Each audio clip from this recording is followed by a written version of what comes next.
지금 금을 사는 사람이 이길까요? 아니면 파는 사람이 현명할까요? 2026년 1월 26일 기준. 오늘 금값 흐름부터 바로 확인해 보겠습니다. 요즘 진짜 자고 일어나면 금값 올랐다는 얘기 많이 들으시죠? 이게 그냥 조금 오르는 수준이 아니에요. 말 그대로 골드러시가 다시 시작된 것 같습니다. 그래서 오늘이 전례 없는 금값 현상이 대체 뭔지, 그리고 이게 우리한테 어떤 의미인지 제가 아주 시원하게 한번 파헤쳐 드리겠습니다. 그러게요. 왜 이렇게 갑자기 다들 금금하는 걸까요? 다 이유가 있습니다. 그 중심에 시장을 그야말로 발칵 뒤집어 놓은 아주 충격적인 사건이 하나 있었기 때문입니다. 바로 이날입니다. 2026년 1월 26일 이날을 기억해 두셔야 해요.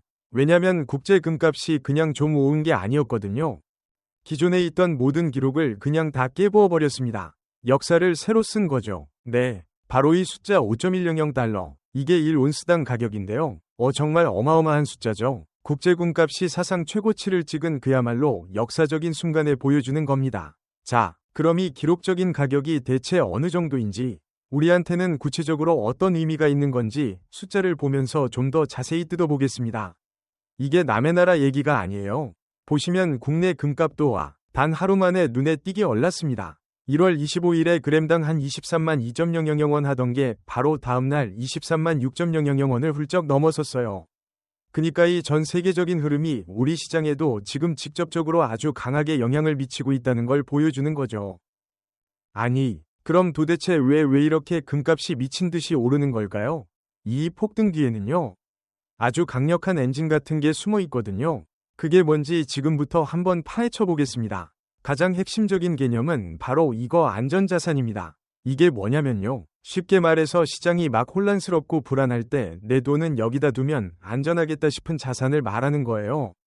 투자자들이 자기 자산을 지키려고 금처럼 믿을 만한 곳으로 막 몰려드는 거죠.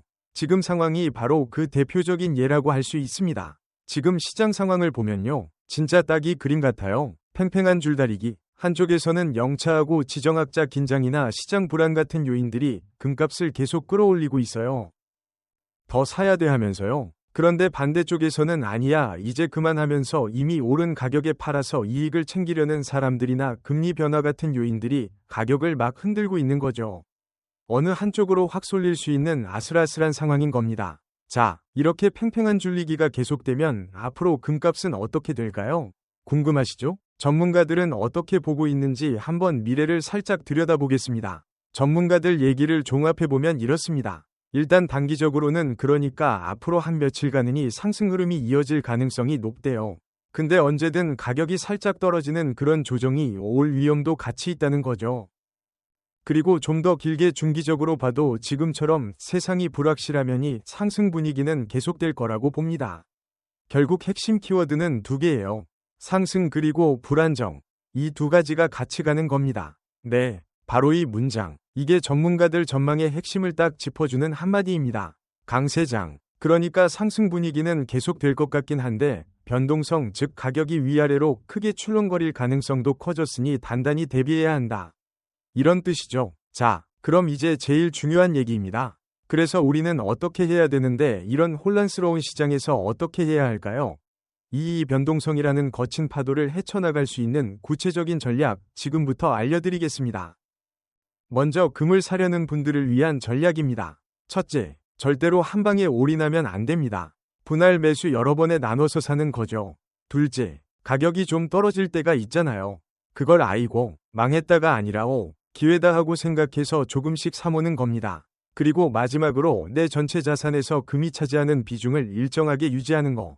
이게 리스크 관리의 기본 중에 기본입니다. 자, 그럼 이번엔 파는 전략입니다. 가격이 막 최고점을 찍었다고 해서 가진 걸 전부 다 팔아버리는 것보다 일부만 팔아서 수익을 일단 챙기는 부분 이익 실현이 훨씬 현명한 방법입니다. 그리고 또 하나 손절 라인을 정해두는 거예요. 만렙이 가격이 갑자기 뚝 떨어져서 내가 정해놓은 선을 넘으면 미련 없이 파는 거죠. 이게 손실을 최소화하는 가장 확실한 방법입니다. 사실 이런 모든 전략의 바탕에는요, 이 마음 관리가 깔려 있어요. 첫째, 금이 안전자산이라곤 하지만 단기적으로는 가격이 엄청 흔들릴 수 있다는 걸 꼭 기억해야 합니다. 둘째, 가격이 떨어지는 조정 시기를 기회로 잡으려면 그렇죠. 현금이 있어야겠죠. 항상 어느 정도의 현금은 확보해둬야 합니다. 그리고 제일 중요한 거, 오르네 사자, 떨어지네 팔자. 이렇게 감정적으로 휩쓸리지 말고 내가 왜 투자하는지 목표를 명확하게 세워야 합니다. 자, 이제 거의 다 왔습니다. 지금까지 말씀드린 이 모든 내용을 종합해 볼까요? 가장 중요한 최종 결론은 딱 한 단어로 요약할 수 있습니다. 바로 균형입니다. 그럼 그 균형이라는 게 뭘까요? 전문가들이 말하는 이상적인 비중은요, 내 전체 자산의 5%에서 15% 정도를 금에 투자하는 겁니다. 그러니까 금액 몰빵하라는 게 절대 아니죠. 위험을 분산하고 포트폴리오의 안정성을 높이는 딱 그 역할만큼만 금을 영리하게 활용하는 게 핵심이라는 겁니다. 정리하자면 성공적인 투자의 공식은 이거예요. 신중하게 나눠서 산다. 욕심내지 말고 부분적으로 수익을 챙긴다. 그리고 내가 세운 원칙에 따라 철저하게 위험을 관리한다.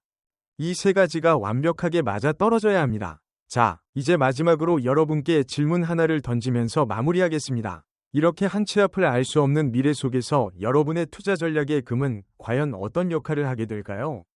오늘 내용을 바탕으로 한번 깊이 생각해 보시는 건 어떨까요?